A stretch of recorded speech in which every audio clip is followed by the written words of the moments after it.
Video को लाइक करें, हमारे चैनल को सब्सक्राइब करें।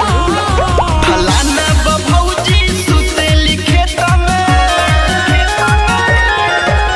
फलाना बभौजी सुतेली खेत में, भुइया बिछा के पुअरा सामान चट चोइत में सियारा, सामान चट चोइत में सियारा, बांध के गतान से राखेली बोझाई सामान के।